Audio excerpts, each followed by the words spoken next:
All right, we're back, part two of the Thor review, and we're going to pick up with super rares. And I'm going to say, if you look at all the figures I've sort of talked about so far, it's mainly been more positive. Just sort of recap, we looked at Loki as a good buy there for you to look at. We also looked at Captain America as valid. We also took a brief look at Valkyrie. Valkyrie's iffy, just for you to be aware of. Same thing with the leader in Red Leader. And then as we sort of moved on, you would want number 17 Thor if you seriously want to play Jane Foster. Number 18 Thor if you seriously want to play Eric Masterson. The Iron Man. And we, of course, talked about Jane Foster, Eric Masterson. Number 25 Valkyrie. I think is what in particular what we talked about.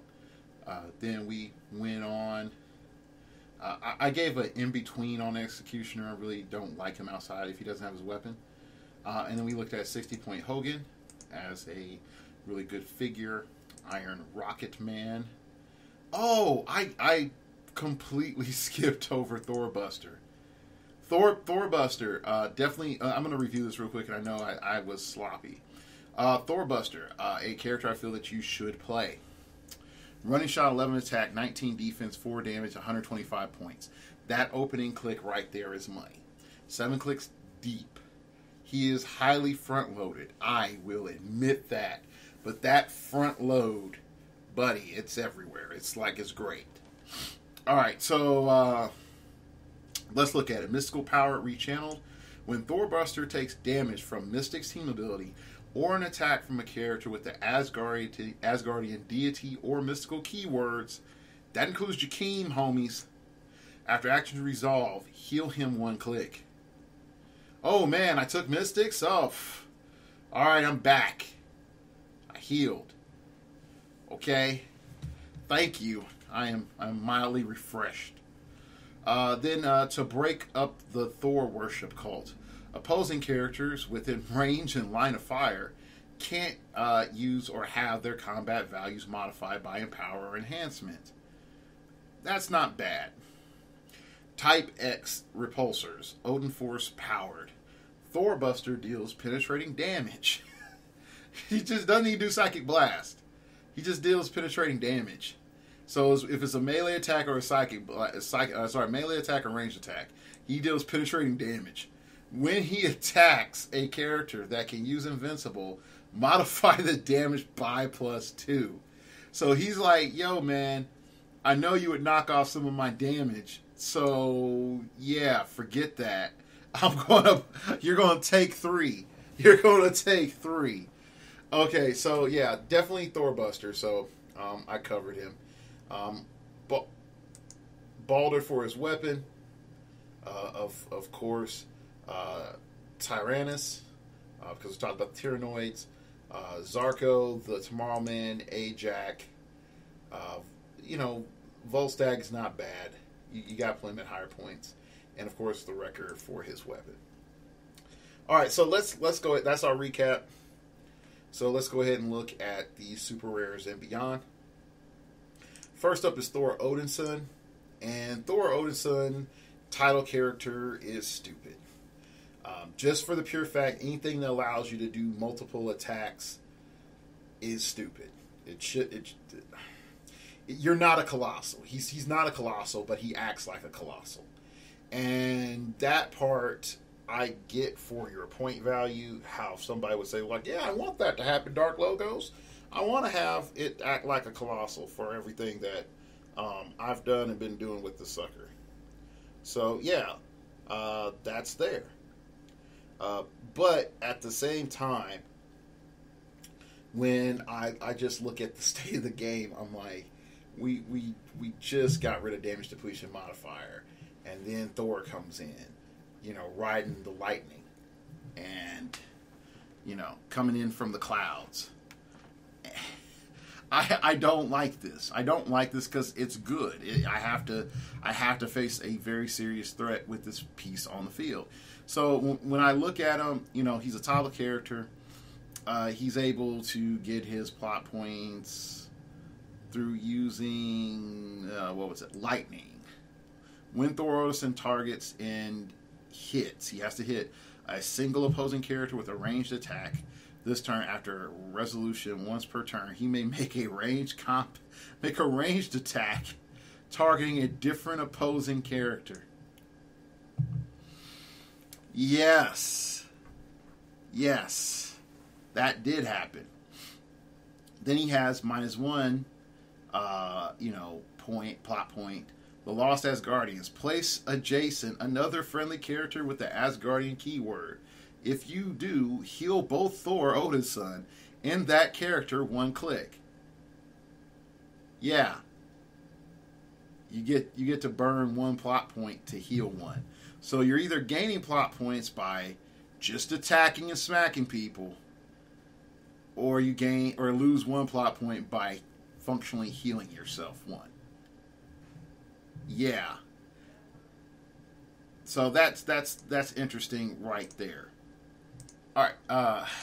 So pretty much the way I look at it is he has built-in damage, he has built-in sustain, and then when we look at him burning 8 plot points, because if you get to this stage, you messed up. He loses 8 plot points, and it has God of Thunder.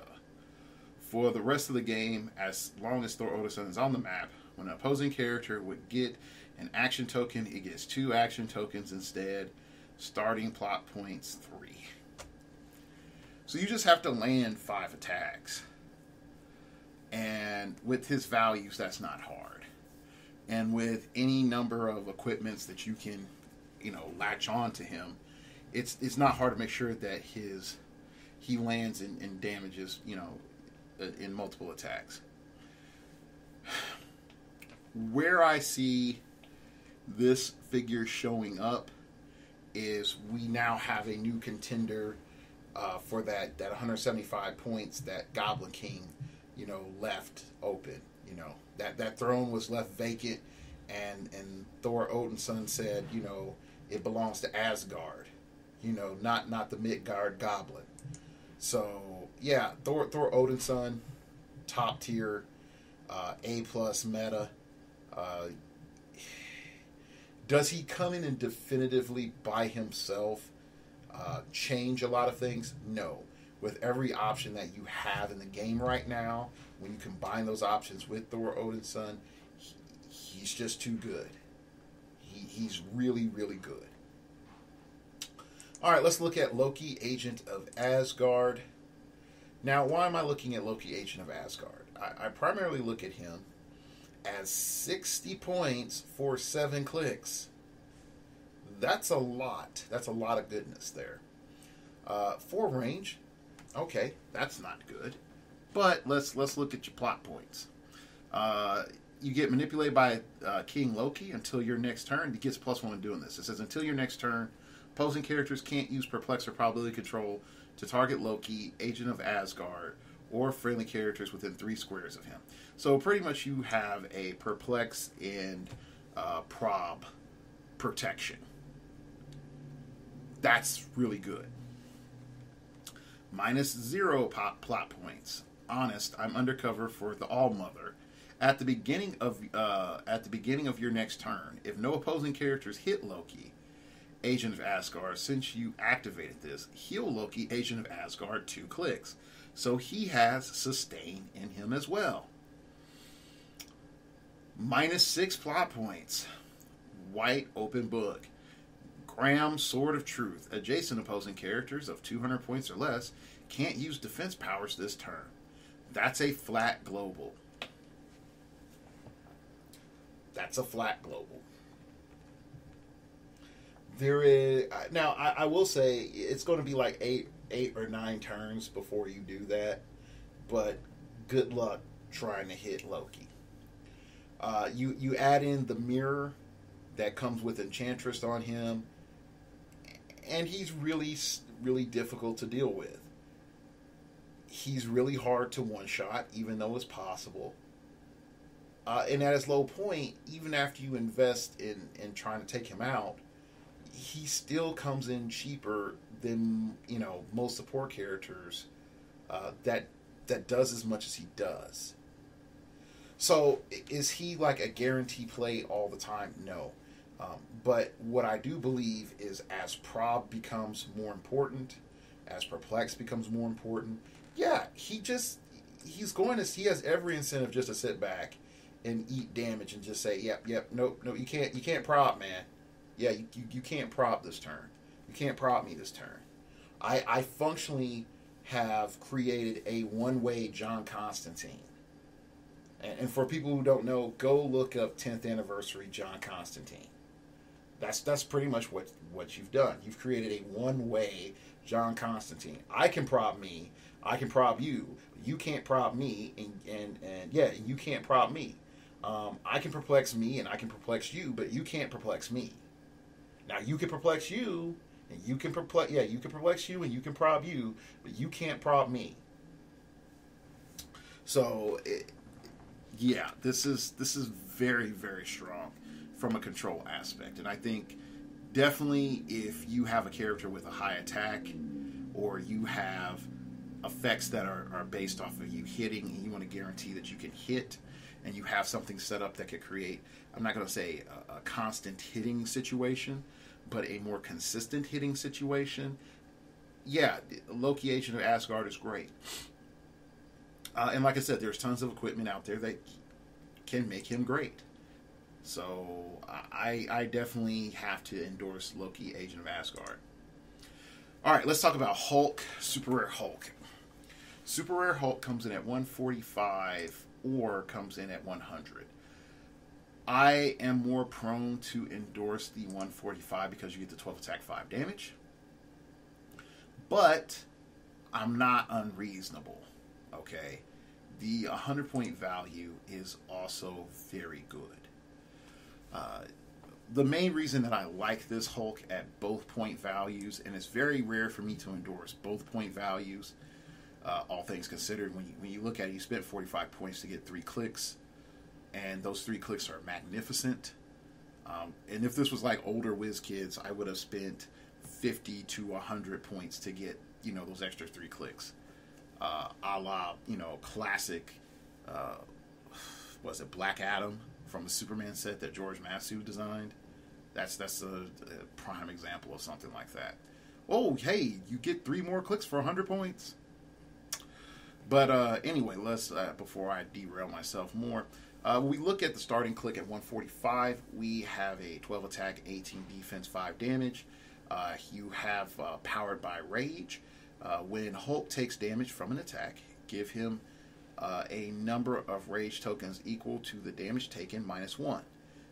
Modify Hulk's combat values except range by plus X. So he can pretty much just get up to plus 3. Where X is the number of rage tokens. At the end of your turn, this is underlined, remove all rage tokens. So you're not keeping these. They're temporary buffs for you to utilize your next turn. They're also nice because they raise your defense value while you're getting plinked. So if your opponent's throwing a bunch of little attacks at you, you're functionally getting buffed. While at the same time, yes, you are losing clicks, but your opponent is making it harder for them to hit you. So just something to consider. Then he has Smash Through Frost Giants.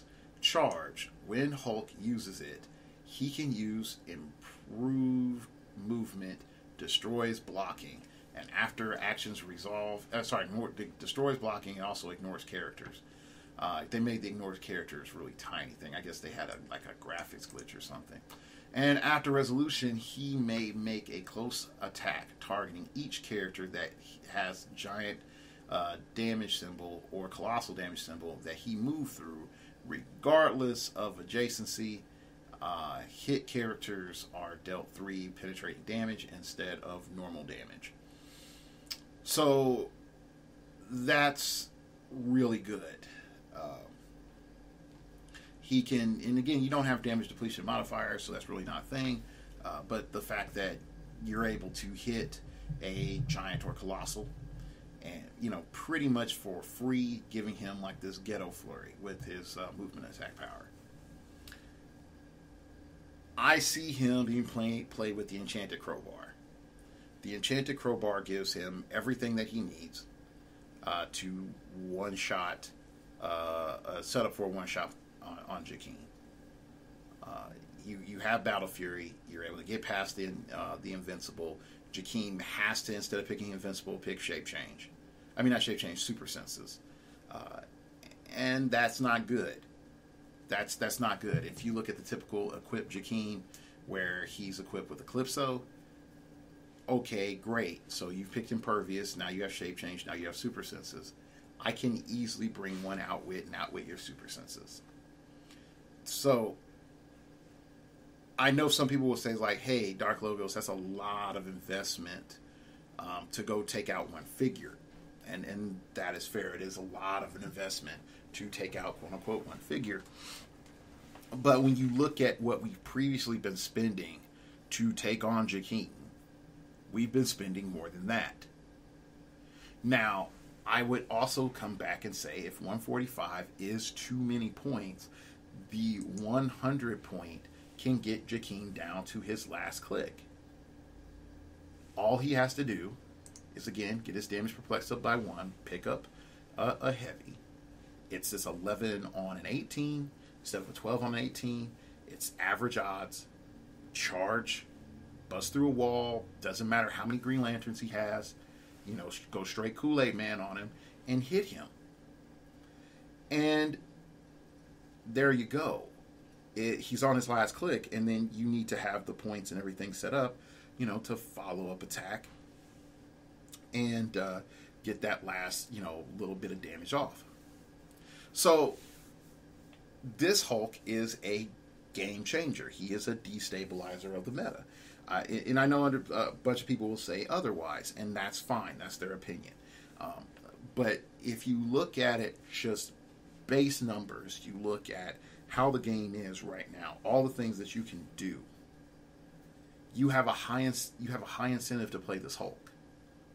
You really do. At 145 or at 100. At 145, you're guaranteed to kill Jakeen one shot. At 100, you're going to put him on his last click. And for anybody that's played against Jakeen enough time knows that that's a bad deal. You never want to get Jakeen on his last click. But even though regen is a lot more tame now, I still have to say, no, you want to make sure Jakeen is dead. So I like this. Hulk at 145, Hulk at 100. You're more likely going to see Hulk at 100. And then you're going to say, well, Dark Logos, if he's this monster, then what do we do to beat him? Pulse Wave, Psychic Blast, like everything else, outwit. And that's the thing.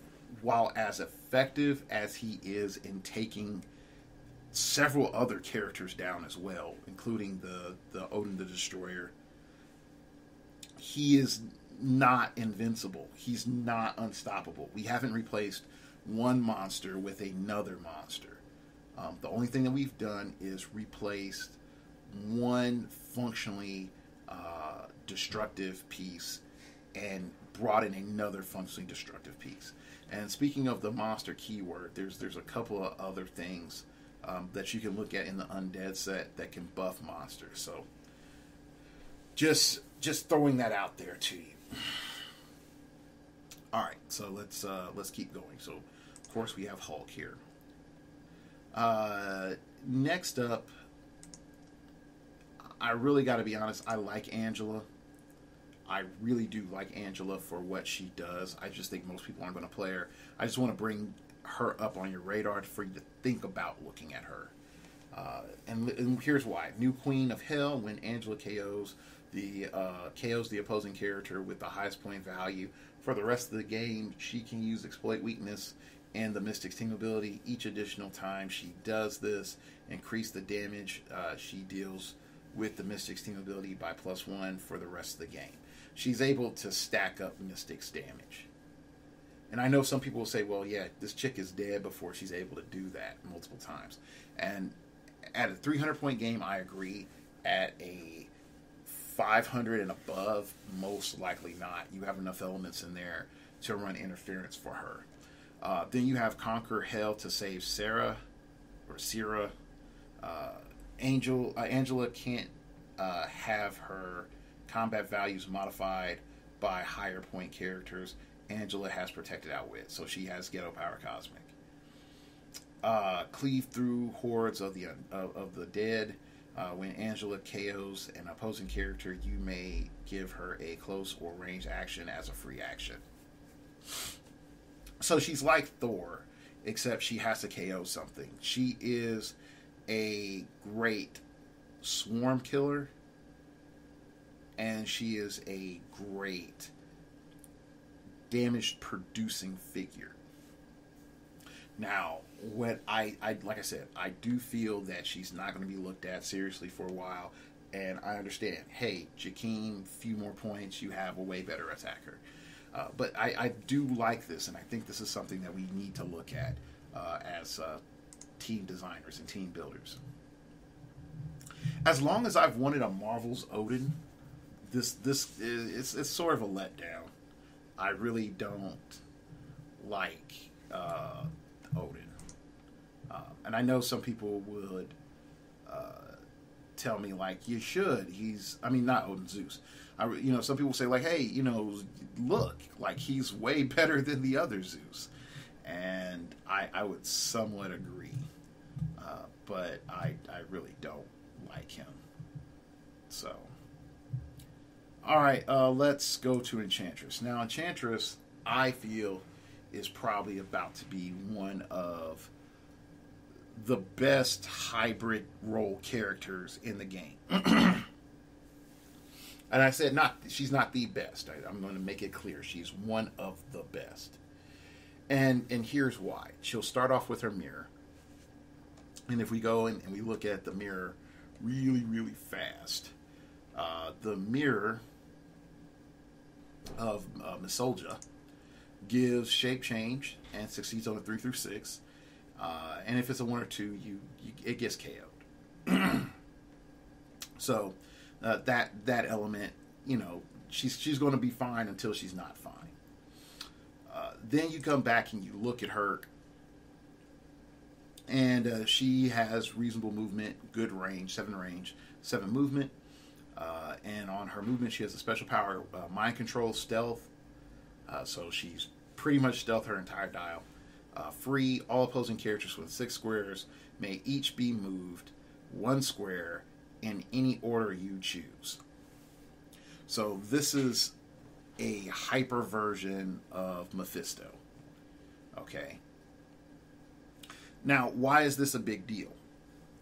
Well, first off, it says all opposing characters within 6 squares. So she has to get a little bit closer than her 7 range. It doesn't require line of fire. So you can have barrier in between you and her. You can have a wall in between you and her, or several characters between you and her. Any way it goes, she's able to just be like, you over there move here, you over there move there, you over there move here, you over there move there. And definitely when you're looking at a team where you're looking at defending a certain position, this can be really, really strong. Not abusive, but strong. The other element that this figure becomes really good at doing is separating a core figure away from Bizarro Green Arrow. And as much as we have lamented Bizarro Green Arrow's existence from his birth, or let me rephrase that, his debut, WizKids just about a year later has said, like, we'll give you something a little bit more serious to deal with him. Now, you add in the fact that Enchantress is a 10 attack, she has 2 damage, and she has mind control, and mind control doesn't give feedback anymore.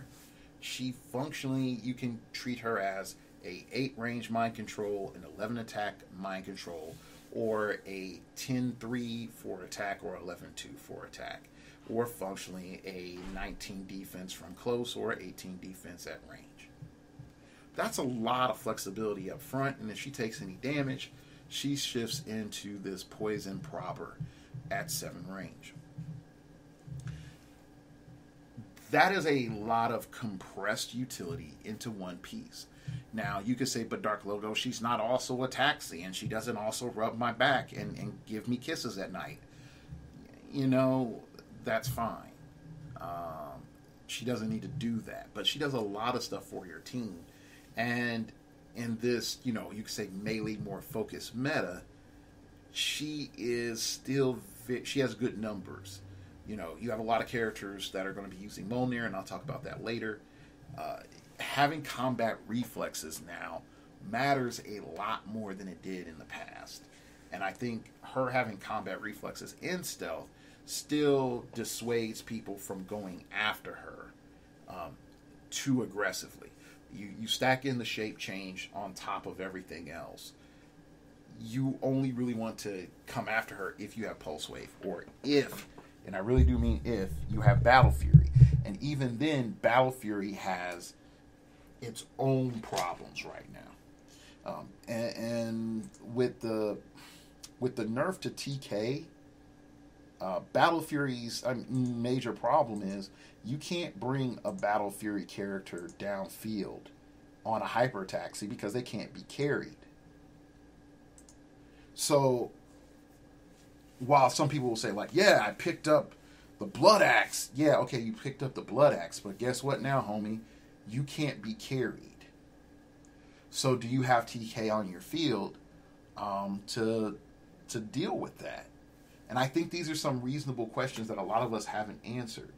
And a lot of competitive players haven't talked about and haven't answered. So, let's keep going. I know a couple of my teammates like Maestro, so I'll give it a shout out for him. But I feel that Hulk, Super Rare Hulk, is a far superior Maestro. But I'm willing to take arguments on that. Next up is Unimind. My vote with Unimind is this. Unimind is good in extremely high point games, played at 370. So you can use his Perplex multiple times, like 3 times, and then just screw with people. Like, that's just how I look at it. You play his Perplex multiple times to screw with people, and he just blasts people for 7 damage.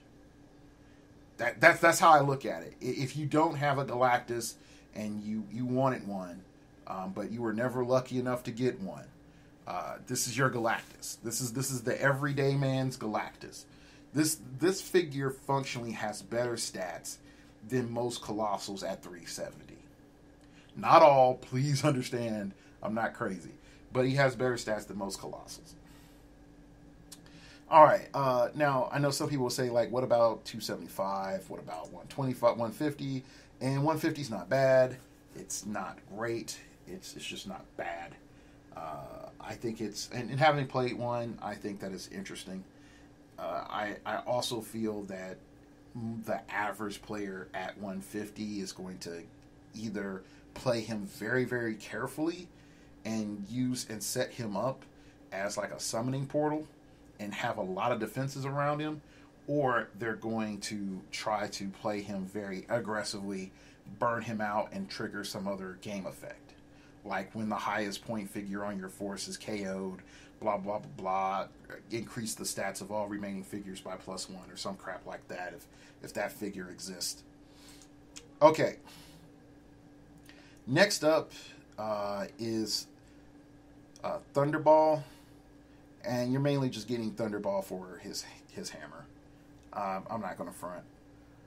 Now, him having Giant Reach 3 gives him a stupid Quake. I like that. His Quake starts to become like very, very dangerous. But other than that, he's not worth 100 points. You know, he's really not. So... let's go ahead and look at Chase Thor, number 61. And I really got to say that this Thor is not bad. But you're primarily getting this Thor for Mjolnir. And let's look at it. You're on a charge. You functionally have Giant Reach 6 with Mjolnir equipped.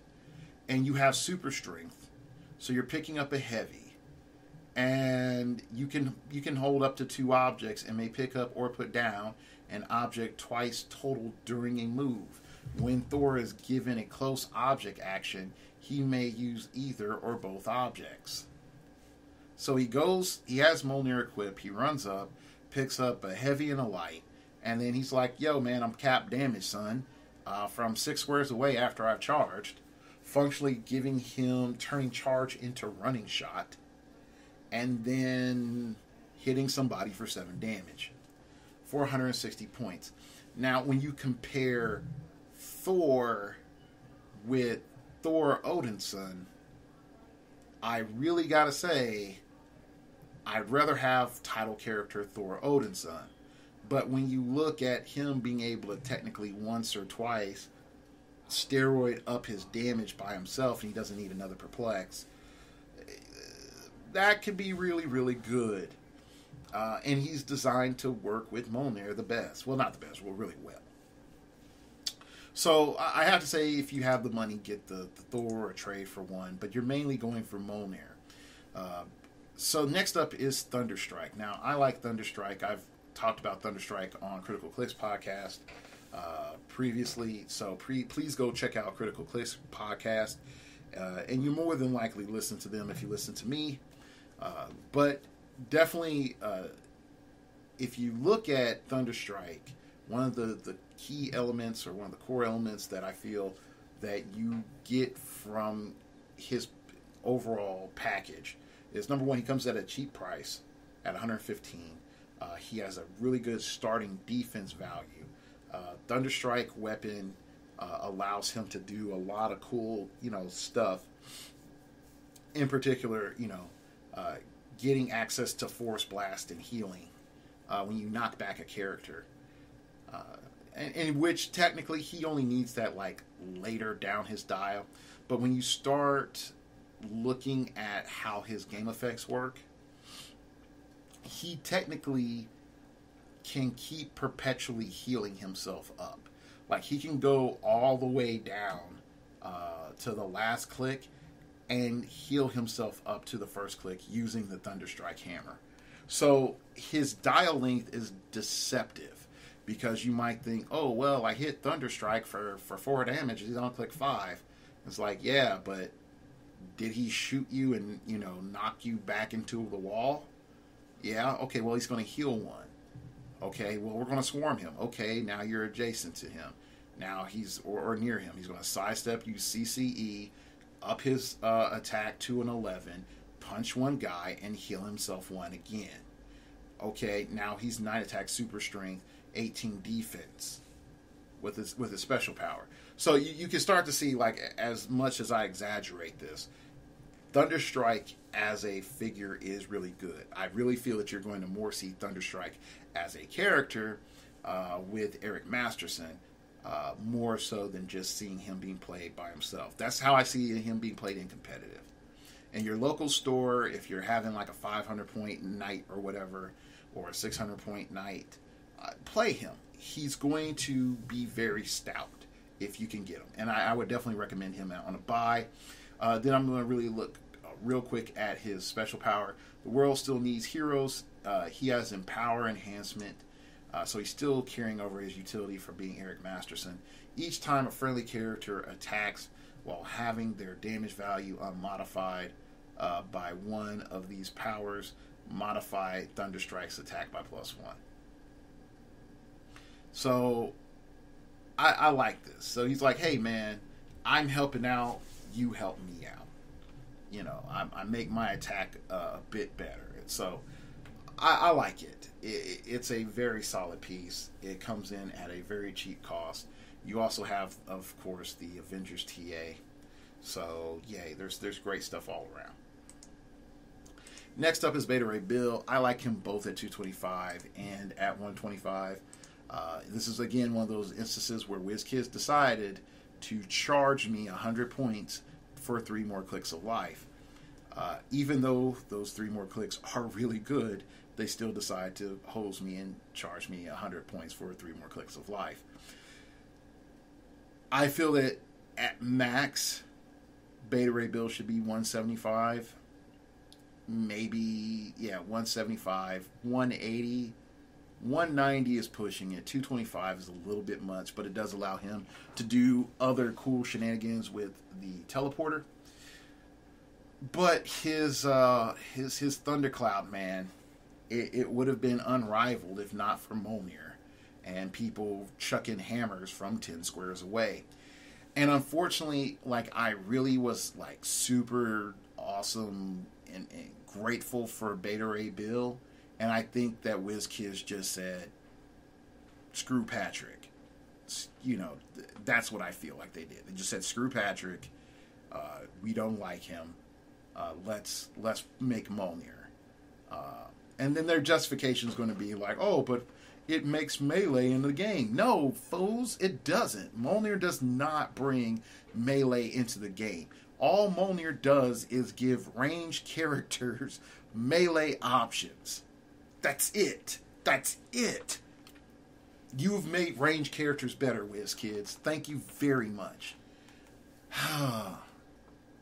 Anyway, but I like Beta Ray Bill. I really wish that his thing didn't allow close characters, close attacks. But other than that, he would have been perfect at his 225 points. But he's not worth that much because Mjolnir exists. And if Mjolnir didn't exist, I would say, yeah, 225. 225 is justifiable for your stats, for his hammer. You're getting his hammer baked in. You're getting good movement. You're getting good damage, not overpowered damage, but good damage. You have some risk to him because your opponent's always on the cusp of entering the Thundercloud. But I guess it's just my past emotional attachment to the previous Beta Ray Bills that just make me say WizKids, what the hell. All right, next up, I like Malekith, not just for the Casket of Ancient Winters or whatever the heck it's called. I think for his stats, it's not bad at coming in at 175. I think that they're great. So Malekith is definitely a figure I feel that won't have a place in the meta, but should be looked at. So let's look at the some of his traits. He has improved targeting ignores characters at 7 range. That's pretty good. Unfortunately, he does not have movement attack. So he's more going to be in the background shooting through people than anything else. Then you have gather support from my people. He has incapacitate. Again, 2 target incapacitate is really nice. When an opposing character within range and line of fire is given an action token by an effect or a character, not equipment, on your force, after resolution, you may roll a d6. 4 through 6 generate a Dark Elf bystander token. So this character works really well with those Lokis or Mitzelplick. So yay. And then he also has this damage power, change other shape, shape change, but successful on a 4 through 6. So you have a 50-50 chance. Other friendly characters can use shape change on a 6. So that's a global buff. So you might see Tyrannus and Malekith together. So now you have plasticity and shape change. All right, next up is Unworthy Thor. And I like the character, but his weapon's crap. Jarnbjorn is Jarbjorn, whatever the heck it is. J.J. Abrams is not good. It's not a good weapon. Anyway, let's just look at it. He has traded invulnerability. He has charge and sidestep for his movement special power, and then he has Hammer of a Dead Realities Thor. Improved movement, ignores hindering terrain. Improved targeting, ignores hindering terrain. Unworthy Thor's range is 7. Now that wouldn't be bad. It wouldn't be bad if he had charge and running shot, but it is what it is. At 125, 7 clicks, traded invulnerability. It's hard not to recommend him, but good gosh, this is dumb. But yeah, actually, I take that back. I don't recommend Unworthy Thor. Like, I'll take that back. I don't recommend Unworthy Thor. All right, so then we have Chase Loki. Now, his staff is stupid. Like, it just gives you shape change. Shape change, I think mind control, too. So, yeah, that staff for 12 points is beast mode. And when you look at his staff being put on him or her trans identity, it's interesting. So first off, you have the trait with allows him to equip the weapon. Then you have assume Wanda's form, power, turn Loki to click 9. If you do, when she would be KO'd, turn her to click 6 instead, and she can't be healed this game. So no, like I'm not gonna do that too often. But that click 6 is boss because you are sidestep, 12 attack, 18 defense, impervious, 3 damage with the special power, and you're also still traded shape change and mind control. Then you have Sif's form stolen, combat reflexes and toughness. So starting with combat reflexes and toughness, not that great, but you also are stealth. So does it even out? I guess. And then your damage power, which is perplex and probability control. I don't lie. I just share uncomfortable truths. Yeah.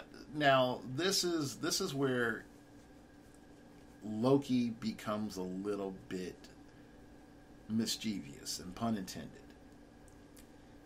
You could try to combat and battle with Loki, but if you get hit to click 4 or 5, you have every incentive to do the change into Wanda thing. Unless you really need to turn the tide, and you think that and this is the only character with a high enough stats to do it. But realistically, what you're going to do is you're going to hit click 5 and make a hard decision. Are you going to turn into Wanda, or are you going to risk being KO'd? More than likely, you're going to turn into Wanda, functionally giving you 3 more clicks of life. Okay, then you're going to get KO'd, and then you're going to go to your last click. Yes, I'll take that. For 80 points for functionally like 9 clicks, yeah, I'll take that. And my opponent is possibly taking Mystics the majority of this period of time, and I have Perplex and Probability for whatever stage of the game. Yeah, I'll take that. And I turn into Wanda, you're going to have Barrier, and Barrier plus Perplex plus Psychic Blast. Yeah, this is great. This is definitely a must get if you can get it. All right, next up, I want to recommend Odin, but I will say Odin is better than Odin the Destroyer. That's the best way I could say. His weapon is crap. Everything else about Odin is pretty nice. The Crimson Hawks are okay. We've seen those types of bystanders before. The Odin Sleep, not that great. But everything else is nice. Definitely the Allfather, King of Asgard. Yeah. Now you can get lower point Odin at 150, but I really wouldn't recommend it. I'll take that back. You're playing him very carefully, and if you can play him carefully, then yeah, go ahead, go for it. Next up is Valkyrie, and you're only really getting Valkyrie for a 30-point version and her weapon. Okay. I'm not going to touch the starter. All I'm really going to say is that Captain America is questionable now.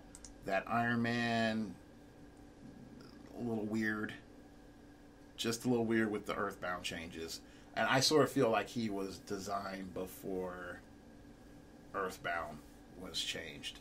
Hulk, you're playing him at 50 points and watch him kill people. Give him, just watch him kill people. Full move, leap, climb, quake, 12 attack, 4 damage. Yeah, let's do that. All right, so we're going to go into the Colossals, and I want to preface this. And I know we're about to hit an hour again. I'm not going to end it, so this episode will be a little bit longer. WizKids is not giving us like the, Galactic Guardians level Colossals anymore. We're not seeing characters that break that 1,000-point marker. And I feel sort of sad. Definitely I feel like Sutter and Ymir could potentially have gotten there, since they are like world-ending type characters in Marvel. But I understand why, because you can't really build a bunch of characters that can fight them and be diverse. Like, you couldn't build a team of X-Men to take on that type of Sutter or that type of Ymir. You could build an Asgardian team, but at some point in time, you're going to have 5 guys, and they're way better than the total summation of Sutter. So, I'm just sort of pointing that out. Also, we're starting to see better parity between characters like Odin and characters like Sutter. Not pure parity, but better parity. All right, so let's start off. Sutter comes in at multiple point values: 550, 350, 150, and 25. I'm going to be honest, his 25-point value is probably his highest value. Actually, it is his highest value, which is, it really is his best value. But let's start off with the 550. At 550, he has running shot, 8 range. He also has access to energy explosion and invincible. And really, from my perspective, his first few clicks aren't that impressive. Just because you have 5 damage for 550 points, that's too low. We have characters that are substantially less points that do more damage. At 350, you're starting to turn to this charged brick guy, and you get access to the damage power Twilight Sword of Doom. Opposing characters can't use defense powers if they are the only target of Sutter's attacks. And I would again say no. Definitely no. I don't think this is good. But the nice thing is this allows you to punch through and mess up some characters. Now the question is what's the duration of this effect? All right, so when we look at his 150 version, again, we're asking ourselves, like, what is he really doing? He is in more parity on his point value to other characters in his point range. And considering that he has a stop click, that really does help. So if you are going to play Sutter, it's better just go ahead and play him at 150 or as a Colossal Retaliator. Now, when we look at him as a Colossal Retaliator, oh my goodness, this dude is hot fire. Okay, so 6 movement, you're not using him as a ghetto taxi. 12 attack, though, that is goodness. Then we have the damage power, of course, Twilight Sword of Doom, which is really only good if you're only able to tag one character. Now, if you're able to tag multiple characters, then it's not as good. So then you have, of course, the Colossal Retaliation, blah, blah, blah, blah, close combat attack targeting the chosen character, didn't do so. Now, actually, I think Twilight Sword of Doom would go off because this one only targets the targeted character. Place Sutter such he can make a close combat attack targeting the chosen character and then do so. So there's no AoE. So actually, Twilight Sword of Doom would go off. So this is, I think, our first Colossal Retaliation. Only hits one character.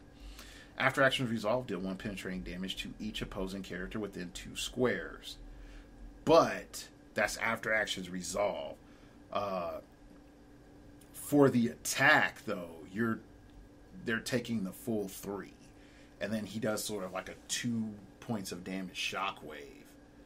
only to opposing characters. So Suitor's value from a Colossal Retaliator standpoint is great. He is replacing, functionally, he's replacing Brimstone, because Brimstone's poison would go off. And after actions resolved, deal 1 penetrating damage to each opposing character within 2 squares. Now, this is, again, more like a ghetto poison than anything else. But it's really good. So I can recommend Suitor only really for Colossal Retaliation. Next up is Ymir. Again, he's at the same point breakdown as Suitor. I realistically just look at the two, and I just want to say, cut and paste what I said. You're going to look at the 150, and you're going to say, yep, that's not bad. I can sort of play that, even though it's not as good as Suitor's 150.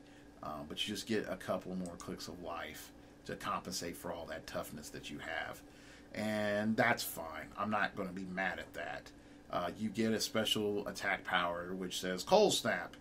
You get incapacitated with 3 bolts. And when Ymir uses it, he may deal normal damage divided as you choose among the hit targets. So he has Stunning Blow. Yay, that's great. So you have Running Shot, Incap, Stunning Blow. So Ymir has a place because he acts as a control slash... No, he just acts as a control / mediocre damage dealer. That's it. So he's really only better at higher point value games like 700, 800. That's the only time you would play him. When you look at his Colossal Retaliation, he's 11 attack 4 damage, so he's doing more damage. But unfortunately, he doesn't get any of his in-cap awesome of goodness at his Colossal Retaliation power. Colossal Retaliation point level.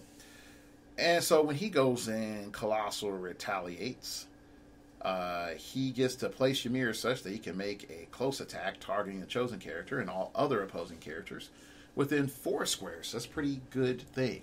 And line of fire. Now that part sucks, because if you're stealth, you can't draw line of fire to you. Then do so. Instead of normal damage, give each hit character 2 action tokens that don't deal pushing damage, which I would then say is lame. Because we have other characters that can Colossal Retaliate, hit you, and then say you can't make attacks, and they deal damage. So, yes, I would say this is bad. So, boo-poo, boo-boo-boo on Ymir. There's Groot. And Groot has the healing weirdness and also hurts people thing. I don't think that that's a good idea. Like, just don't waste your money on Groot. Don't go to eBay on Groot. Carnage, the dude is a slayer. Like, he's straight gangster. Straight gangster. I'm gonna be honest with you. 10 points for Carnage.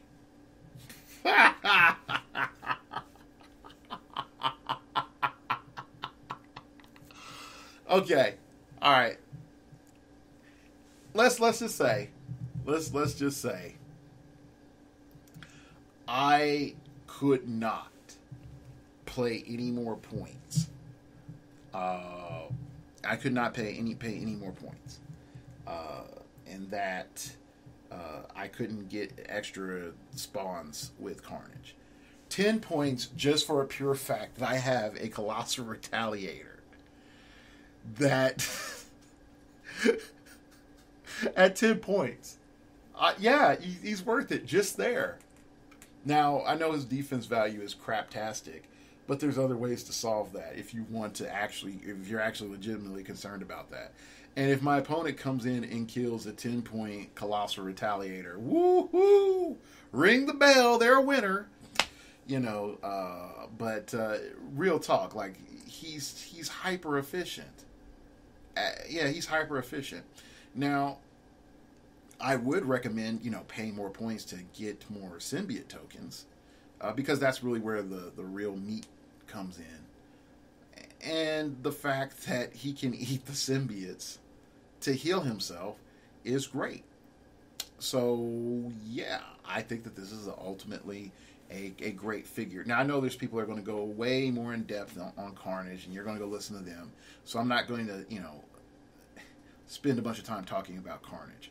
But I am going to say is he worth the price going for on eBay? Yes. He is. He's that big of a game changer. Miss Marvel, don't waste your money. If you like the character, cool. Other than that, you could just look at her as a 9-move taxi for 15 points. That's it. 10-move, take that back. 10-move taxi for 15 points. That's it. She doesn't really do enough, in my viewpoint, that separates her out enough to be useful. I'd rather have, the mace for 2 points, or the knob hammer, or anything that allows me to do knockback, because that's really what you're saying is that I come in, I do this attack, and then I do knockback. Well, I might as well just put those points into something that's a lot safer instead of Miss Marvel. So if you look at her wacky, goofy face, you want to play her, but her standard version is way better in like 80 different ways. She just does not help out. Now, you could say, well, Dark Logos, is there anything that you can do with her being silly at 250? The answer is always yes. But at the same time, how are you going to convert points? Or is it just saying like, look, I'm alive, I'm really hard to kill, and I spam ID cards. And that's a tactic, because we're going to talk about that as a tactic. Oh gosh, let's talk about that as a tactic. I'm going to skip over the Frost Giants, and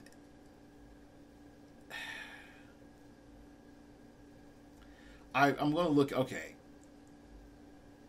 the issue I have with like Frost Giant and the Flora Colossal is that I don't think they're that good. I don't think they offer that much to the game.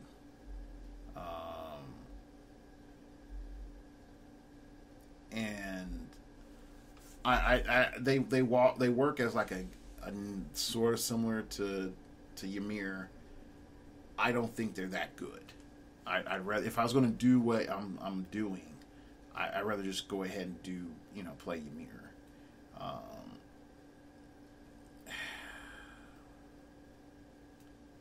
Yeah. So, yes, the Frost Giant can drop its damage value and deals its damage value to each hit character. The only shenanigan I can see is if you can pump his damage value to 6 and get his attack up to like 12. Because it says this, place Frost Giant such that it can make a close attack targeting the chosen character and all other opposing characters within 3 squares and line of fire, then do so. Hit characters are each dealt this character's damage value. It doesn't say printed, it just says damage value. So that's the only exploit that I see. It's like, oh, look, I get an Empower, and I get Perplexes, and boom, he Colossal Retaliates. You all take 5, or 6, or 7. It can get silly. And don't forget, like, all characters can pick up a light object. So he can just go and pick up a light object and do what he does. Now he's functionally like multiplied his damage value. Flora Colossus, they suck. Like, there's shenanigans there, but it's a stupid shenanigan. Alright. I thought there were fire or something or others. I thought there were fire giants.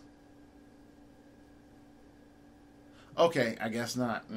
Alright, whatever. Alright, so let's talk about some objects real quick. And I brought some up in brief before, but let's just really talk about this. Number one, Blood Axe. It's just a heavy.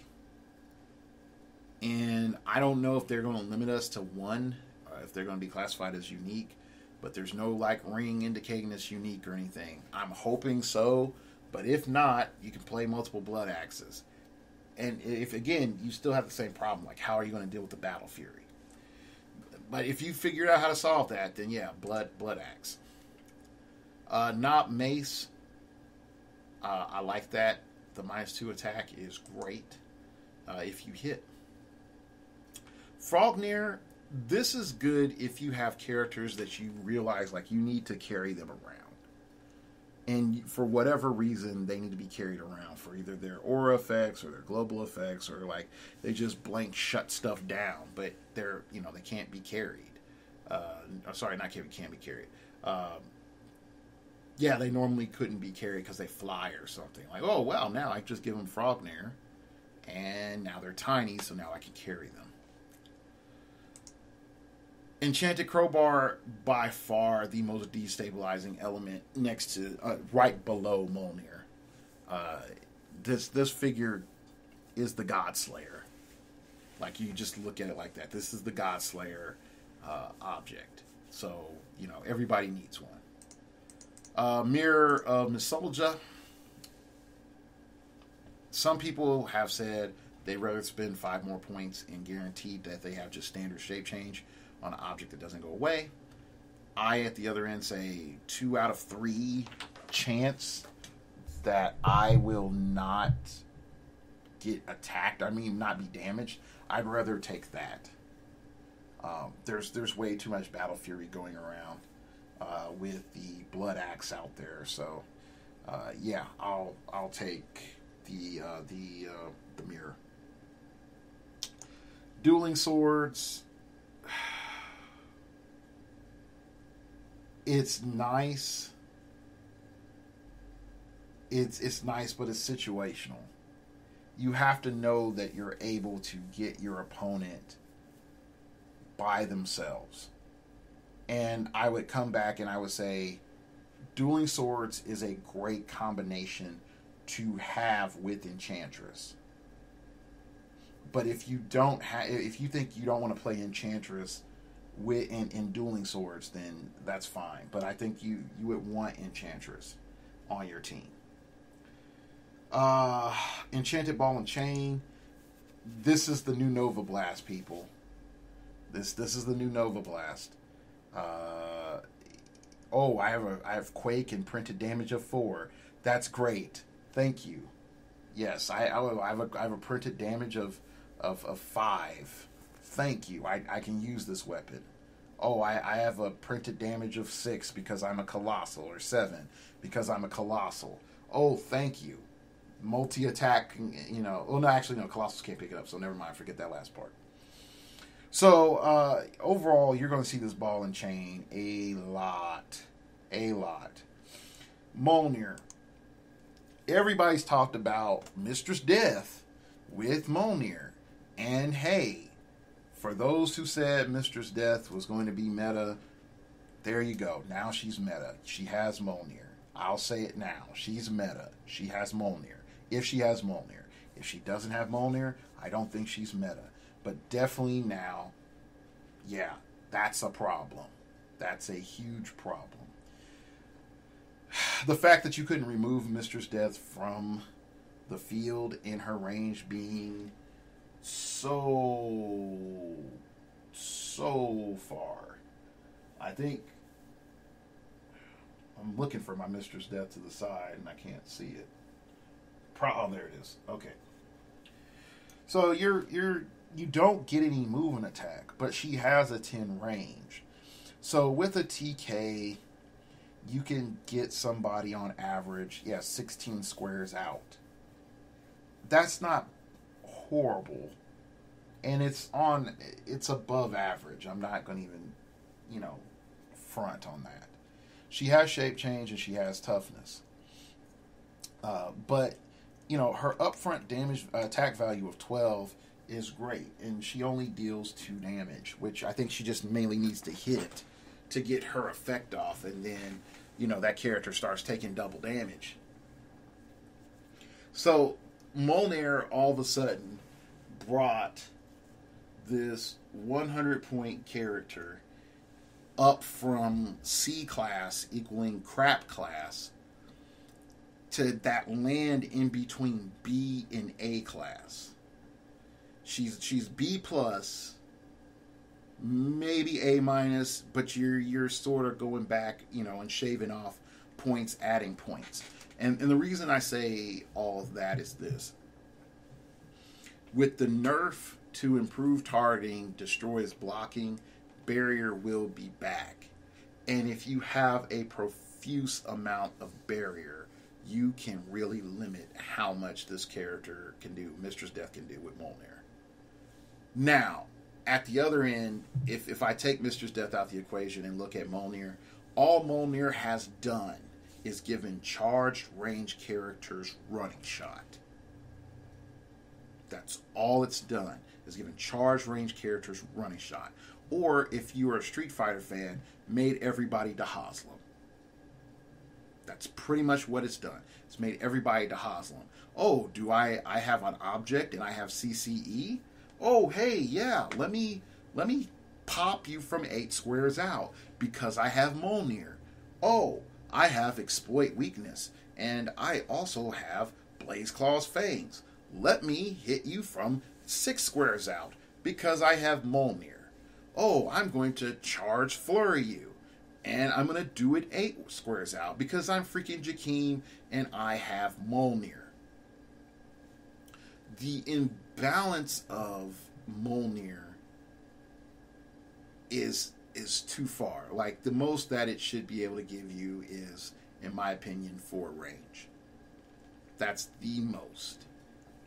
And even if you said you gave it to 0 range characters and now they're granted like a 4 range, I would think that would be balanced. But I think Mjolnir is a figure that has to be errated. It just has to be errated because it does too much and empowers range too much in a set that comes in and says, look at this diversity and different ways of tackling the game. And not just from a melee perspective. Stealth functionally starts to become a lot more worthless with this addendum. Oh, I can close you from 10 squares away.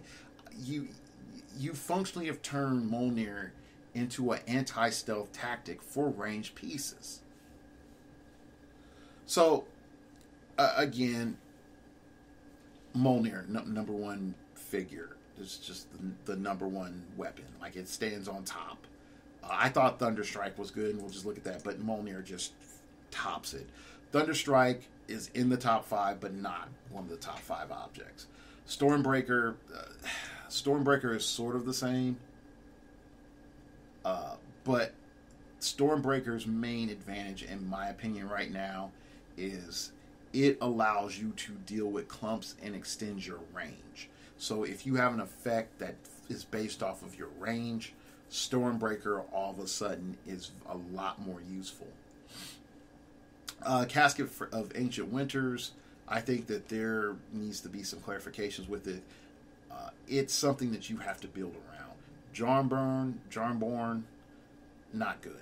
I mean, yes, it's a crit on a 9 through 11, but no. The only reason I would say you would need that weapon is if you have an effect that goes off on crits. That's it. Loki Staff, Mind Control and Shape Change, that is boss. Play that. Gungnir, the moment you do the attack, it's gone. So, no. Unless you need to land that first attack for whatever reason, Gungnir is crap. Dragon Fang, this thing is stupid. This thing is real strong. One of the top 3 weapons of the set. Blaze Claw's Fangs, when a character uses it once per turn, you may re-roll the result. Yeah, I'll do that. Oh, I rolled a 3. Let me re-roll that. Oh, I rolled it again. I rolled a 5. Yeah, I'll take that. 5. Okay. And the main reason that I really want to stress Dragon Fang is that there are a numerous amount of characters with low point damage values that benefit greatly off of the new rules on blades and the fact that you can re-roll blades. This object is one of your top 3 objects. Okay. Next up is Hammer. Uh, it's okay. Uh, it allows you to potentially add an action token, but it's not that great. Mace, really strong for 2 points. It's definitely in your top five, not your top three. Bladed Hammer, this character, attack rolls of 11 that hit count as critical hits. If that character critically hits, after resolutions, you may give the hit character an action token. So pretty much, if you critically hit, any way it goes, you're adding an action token.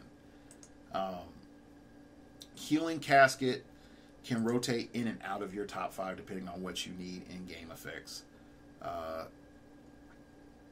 Yeah. Axe, this is nice because, again, for the points, but I wouldn't lean too hard on it. Staff is nice, but Mjolnir just screws Staff over so bad. It's if you have the low points and you don't have enough points to fit in an ID card. Spear, I think it's a little bit better. It gives you giant reach too. When this character is given an object action, it may use Spear as a held object, so you can use it like a weapon.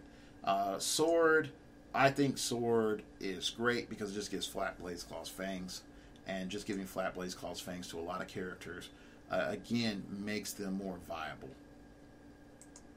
And the Asgardian Shield for 4 points for energy shield deflection is questionable just depending on the character. With Mjolnir around, this object is not as valuable as it was. Oh, that's a lot. That's a whole lot of stuff. A whole lot of stuff. If I realistically had to tell you what your top three weapons are, I would, real talk, Mjolnir sits on top of the throne. Enchanted Crowbar and Dragon Fang. Those, and I only have one out of those three. So, if you were to make a decision of what you would actually need, I would say is those three weapons right there. I have Thunderstrike and I have Stormbreaker, and if I could go back, I would not have bought Stormbreaker. I would have bought Odin. Thor. And I love Beta Ray Bill. But from a competitive perspective, Mjolnir is going to be the meta until, and I mark my words. Mark my words. Mjolnir will be errata. They have to errata him because it can't continue. It's either that or they have to stop producing characters with a higher range than 6.